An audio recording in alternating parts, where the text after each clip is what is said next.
अनुराधा वैदिक एस्ट्रोलॉजी में आप सबका अभिनंदन।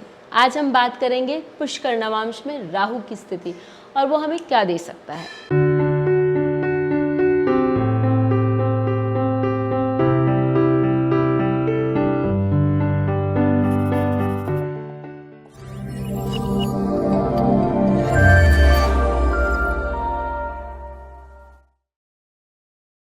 पुष्कर नवांश पर मैंने अनेक वीडियो बनाए हैं, लेकिन आज हम इस बात पर गौर फरमाएंगे कि क्या जो मैलेफिक प्लैनेट्स हैं, क्रूर ग्रह हैं, उनके रिजल्ट्स कैसे होते हैं, क्या वो भी हमें बहुत अच्छे रिजल्ट्स देते हैं। क्योंकि पुष्कर नवांश ऐसा एक क्षेत्र है किसी भी राशि का जहाँ यदि कोई ग्रह विद्यमान हो तो वो अपने कारकत्व के हिसाब से जिस भावों का वो स्वामी है या जहाँ वो बैठा है उसमें बहुत वृद्धि लाता है। वो नवांश एक क्षेत्र है जो पुष यानी किसी भी ग्रह को का पोषण करने में सक्षम है। यानी कि जो वहाँ ग्रह बैठता है वो अपने आप के लिए जीवन में बढ़ोतरी ही अपने कारकत्वों में अपने भाव के अनुसार बढ़ोतरी ही लाता है। लेकिन ये एक सवाल है कि बढ़ोतरी तो लाता है, लेकिन यदि वो ग्रह क्रूर ग्रह हो तो भी क्या बढ़ोतरी लाएगा, और यदि वो बढ़ोतरी क्रूर ग्रह के लिए भी ला रहा है तो वो बढ़ोतरी कैसी होगी। अब यदि शनि आपका पुष्कर नवांश में हो तो क्या बताएगा, कड़ी मेहनत, आपको बहुत मेहनत करनी है और जीवन में जैसे जैसे आप बढ़ते जाएंगे वो आपसे अपने लिए अपने नक्षत्र के हिसाब से अपने भाव के हिसाब से अत्यंत मेहनत कराने में सक्षम होगा। शनि पर भी हम एक ज़रूर बनाएंगे वीडियो, लेकिन आज की जो बात है वो राहु पर है। राहु का एक कारकत्व है, कुछ कारकत्व हैं कि सडननेस या चीटिंग या बहुत ज़्यादा डिज़ायर्स होना, किसी भी चीज़ की इच्छा, ये सारी जो चीज़ें हैं ये राहु अपने कारकत्वों में बताता है और वो जहाँ बैठेगा वहाँ ये सारी चीज़ें वो बताएगा। तो जब पुष्कर नवांश में राहु बैठ जाएगा तो वो इनमें बढ़ोतरी दिखाएगा कि भाई मुझे पैसे की लालसा बढ़ गई है, या मुझे जिस भाव में वो बैठा हुआ है उस चीज़ की लालसा बढ़ा देगा। उसको मटेरियल डिज़ायर्स, ये नहीं कि वो अध्यात्म की ओर व्यक्ति को लेकर ही नहीं जाता है। ऐसा व्यक्ति जो होता है वो भौतिकता में और भी बढ़ने लगता है और वो उसमें एकदम जड़ग्रस्त हो जाता है, बहुत टाइटली इनग्रोस्ड हो जाता है। फिर अब हमने बताया कि चीटिंग, तो ऐसा व्यक्ति जो है वो धोखाधड़ी कर सकता है और राहु जो है वो झगड़ा लड़ाने में और ये सारे कामों में बहुत सक्षम है। तो ये व्यक्ति जो है ये सारे काम में और उलझता जाता है। तो अब मुझे ये बात बताइए कि क्या ये पुष्कर नवांश जो जहाँ आपके मैलेफिक्स बैठे हैं क्या वो आपके लिए अच्छा कार्य दे रहे हैं। एक एग्जाम्पल से मैं इसकी पुष्टिकरण करती हूँ। तो एक जो एग्जाम्पल हमारे पास है उसमें राहु जो है वो आपके छठे भाव में, अष्टम भाव में, कर्क राशि में के पुनर्वसु यानी कि 0 डिग्री से 3 डिग्री बीच 20 मिनट में विद्यमान है। ये वर्गोत्तम भी है और ये पुष्कर नवांश में भी है। तो ऐसी स्थिति में क्या होता है कि ये क्षेत्र, ये नवांश बहुत प्रबल हो जाता है।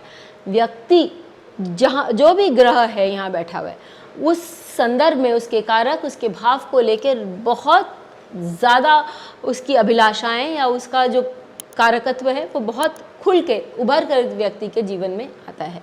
अब ये राहु है, अष्टम भाव में है। अष्टम भाव व्यक्ति के लिए ट्रांसफॉर्मेशन, सडननेस, अनअर्न्ड मनी और अकल्ट, ये सारी चीज़ें दिखाता है। जिनका चार्ट है राहु जो है वो अनएथिकल भी बताता है, और जिनका जो चार्ट है ये क्योंकि अष्टम भाव में भी है वो अनअर्न्ड मनी के बारे में भी बता रहा है। तो ये व्यक्ति जो है, जो अष्टम भाव आपको रिसर्च करवा सकता है और राहु उनको वो रिसर्च करने नहीं दे रहा है, तो वो अपने शैलो नॉलेज से, अकल्ट के शैलो नॉलेज से, चोपड़ी नॉलेज है, उससे ही अपना जीवन व्यापन करने में सक्षम हो रहे हैं या तैयारी कर रही हैं। साथ ही क्योंकि राहु अष्टम भाव में, अनंत भाव में बैठा हुआ है, तो वो पैसे की उनको चाह बहुत है, लालसा बहुत है, लेकिन उसके लिए गहन अध्ययन करना वो उनकी कोई इच्छा नहीं है। और कहीं किसी, क्योंकि अष्टम भाव आपको अध्यात्म की ओर भी लेके जाता है, और राहु यहाँ बैठा है, तो राहु उनको अध्यात्म की ओर भी जाने नहीं दे रहा है। इनफैक्ट जैसे जैसे उम्र बीतती जाएगी वो व्यक्ति और भी भौतिक जीवन में जड़ते जाएंगे और बहुत ही ज़्यादा उनमें भौतिकता का आपको भौतिकता नज़र आएगी। अब एक और कॉन्सेप्ट, इंटरेस्टिंग कॉन्सेप्ट जो आपके साथ शेयर कर रही हूँ कि ये पुष्कर नवांश में अष्टम भाव में उस व्यक्ति के लिए बैठा हुआ है, लेकिन यदि हम उस व्यक्ति के हस्बैंड के बारे में बात करूं तो हस्बैंड को यदि हम सप्तम भाव मानते हैं और उसको लग्न बनाते हैं तो हस्बैंड के सेकंड हाउस में आता है। सेकंड हाउस आपका वापस धन, आपका चरित्र, आपके जो संस्कार या वैल्यू सिस्टम है उसके बारे में बात करते हैं। और सेकंड हाउस ये भी बात करते हैं कि आप कितना अपने फैमिली मेम्बर्स के लिए केयर करते हैं, लव करते हैं।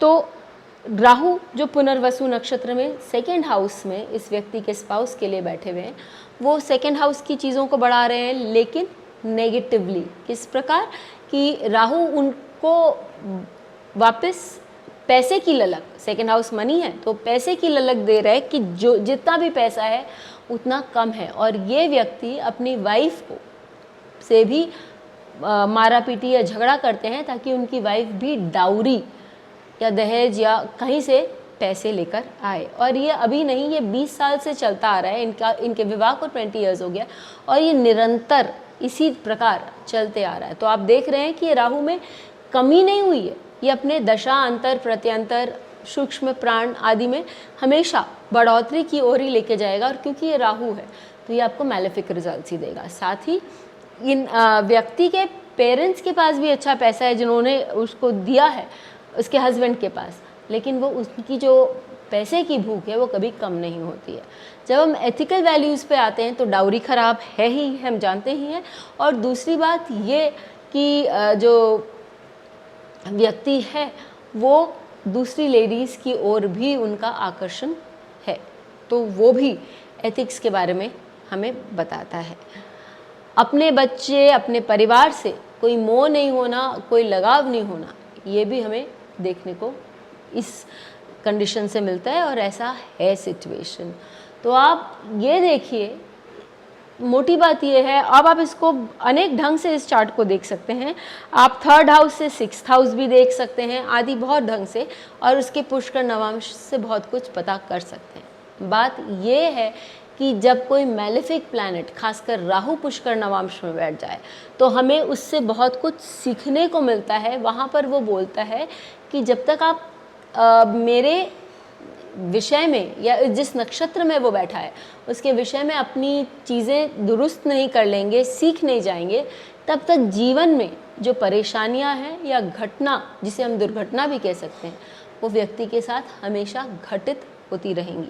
तो ये बहुत इम्पॉर्टेंट है कि हम राहु जब पुष्कर नवांश में बैठता है उस पर अपना ध्यान दें, और वहाँ से, उस नक्षत्र से हमें क्या क्या सीखना है वो सीखने में जोर डालें।